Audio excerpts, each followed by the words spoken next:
Hi అండి, నమస్తే. శ్రీదేవి చేతి వంటలకు స్వాగతం.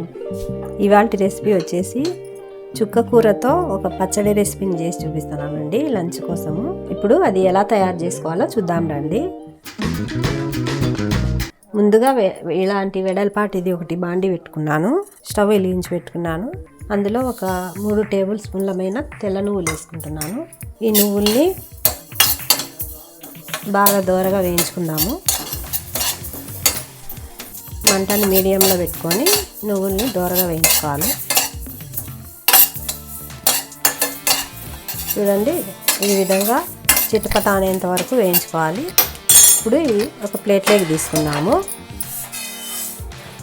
ఇవి పక్కన పెట్టేసుకుందాము. ఇప్పుడు కొంచెము ఎండుమిర్చిని వేయించుకోవడానికి నూనె వేసుకుంటున్నాను, ఒక టేబుల్ స్పూన్ పైన. ఇది ఎండుమిర్చితో చేస్తున్నానండి పచ్చడి. మనకి రుచికి సరిపోయేమైన ఎండుమిరపకాయలు, కొంచెము ఎండు కరివేపాకు వేసుకున్నానండి.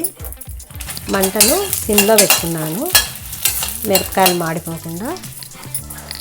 ఇందులోనే కొంచెము అంటే కొన్ని అంతే, ఒక చిటికెడమైన మెంతులు వేసుకున్నాను. ఇందులోనే కొంచెము ధనియాలు, కొంచెం జీలకర్ర వేసుకొని సిమ్లో పెట్టుకొని వేయించుకోవాలి. ఎండుమిరపకాయలు బాగా వేగేంత వరకు. నేను ఒక 3 కట్టలు తీసుకున్నానండి చుక్క కూర, పెద్ద కట్టలు. ఇప్పుడు ఈ మిరపకాయలు కూడా ఇలా వేగాలి. వేగినాయండి. ఇవి కూడా మనము ఈ ప్లేట్లోకి తీసుకున్నాము. ఇప్పుడు ఇందులోనే మళ్ళీ కొంచెం ఆయిల్ వేసుకున్నాము. మనం ఇవి ఆనియన్స్ అందుకు వేయించుకునేదానికి 2-2.5 టేబుల్ స్పూన్ పైన ఆయిల్ వేసుకొని 2 ఆనియన్స్ తీసుకొని ఈ విధంగా కట్ చేసుకున్నాను. 2 పెద్ద ఆనియన్స్ తీసుకున్నానండి.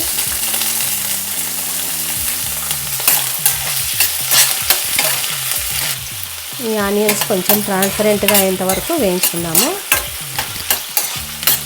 ఈ విధంగా కొంచెం ట్రాన్స్పరెంట్గా అయ్యేంత వరకు వేయించుకున్న తర్వాత ఒక 3 టమోటాలను, మీడియం సైజ్ టమోటాలను తీసుకున్నాను. ఈ టమోటాలను కూడా కాస్త మగ్గించుకున్నాము.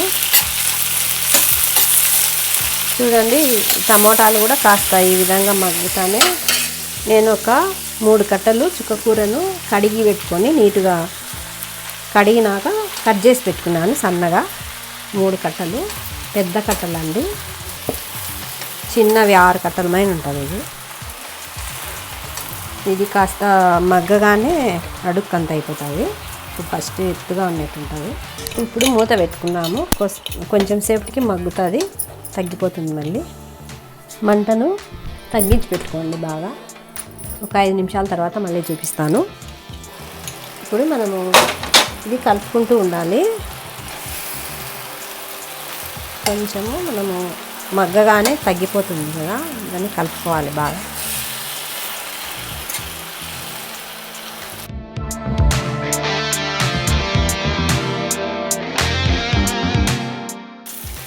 ఈ చుక్క కూర త్వరగానే మగ్గుతుంది. మళ్ళీ మనం మూత పెట్టేసి పూర్తిగా మగ్గేంత వరకు ఉడికించుకున్నాము. కొంచెం చింతపండు వేసుకుంటున్నాను, ఒక 2 రెబ్బల పైన, ఎక్కువ లేకుండా. ఎందుకంటే మనం చుక్క కూర ఆల్రెడీ పులుపు ఉంటుంది. పులుపున్న చింతపండు ఖచ్చితంగా వేసుకోవాలి, లేకపోతే అంత టేస్ట్ ఉండదు. వేసుకొని మూత పెట్టేసి బాగా మగ్గనిచ్చాం.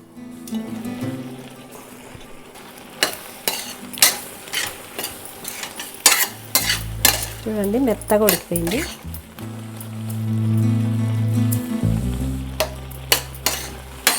చూడండి, ఈ విధంగా మగ్గితే సరిపోతుంది. ఇప్పుడు స్టవ్ ఆపేసుకుంటాను. ఇప్పుడు మనము ఇది రోట్లో వేసుకొని దంచుకుందాము. ఈ విధంగా ఉంటే చాలు.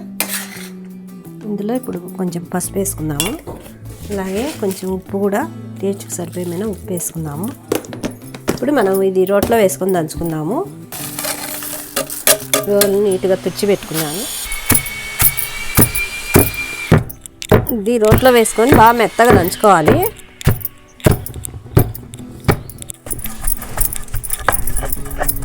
ఈ విధంగా దంచుకున్నాను. ఇప్పుడు చుక్క కూర కూడా వేసుకొని దంచుకుందాము. ఇది ఎక్కువసేపు మెదగాల్సిన అవసరం లేదు. ఇది ఆల్రెడీ మెత్తగా అయిపోయింది కాబట్టి ఊరికి ఒక్కసారి అట్లా అనుకొని రోకలతో చూడండి ఈ విధంగా అనుకోవాలి.